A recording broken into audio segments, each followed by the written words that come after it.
En relación a la situación general de los pueblos indígenas, la verdad que estamos con muchísima preocupación. Creemos que no ha pasado en vano la última década, donde se generó una atomización del movimiento, una cooptación de nuestros mejores líderes, que en lugar de trabajar y bregar por un proyecto de autonomía y de plurinacionalidad, prefirieron el calorcito del Estado, y eso nos generó tremendos quiebres organizativos, que lo sentimos hoy, ¿no? Lo sentimos porque hoy más que nunca necesitaríamos tener un frente sólido ante semejante amenaza que se nos aproxima, de un modelo que se va a profundizar, un modelo extractivista que se va a profundizar.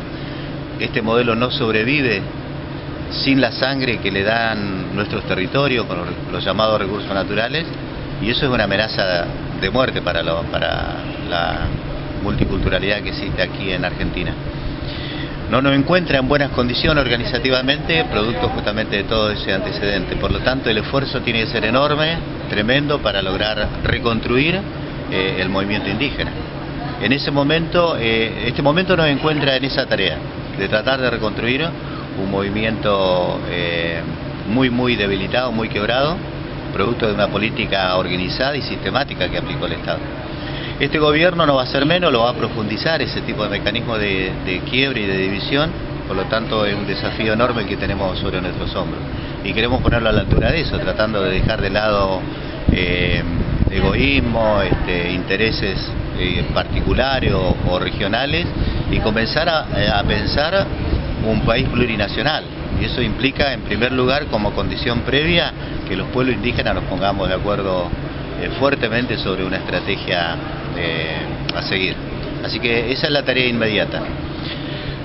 En relación a lo del INAI, a nosotros nos parece que el INAI siempre ha sido por nosotros cuestionado, porque es una institución devaluada en relación a lo que los pueblos indígenas necesitamos. El INAI es el instrumento o el órgano de aplicación de una ley que también ha quedado totalmente en desuso, como es la ley 23.302, una ley creada bajo el espíritu del convenio 107, cuando meses después de aprobada esa ley se aprobó el convenio 169. La diferencia entre el 107 y el 169 es que el 107 promovía el integracionismo.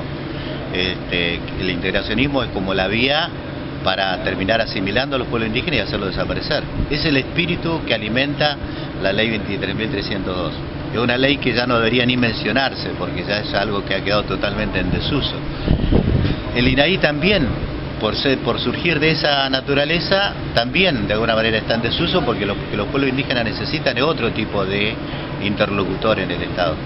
Entonces, cuando nos invitan a discutir si hacernos cargo o no hacernos cargo del INAI, creo que nos están creando un debate muy falso, porque nos están obligando a discutir sobre un elemento que es inútil para la dinámica de los pueblos indígenas hoy. Por eso muchos pueblos están planteando la necesidad de jerarquizar el órgano de aplicación de la política indígena.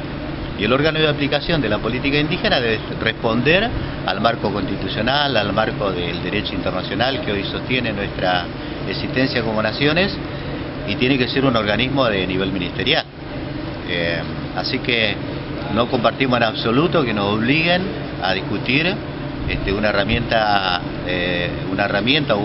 o un órgano de aplicación de la política pública que no está a la altura de nuestra demanda y de nuestra capacidad organizativa.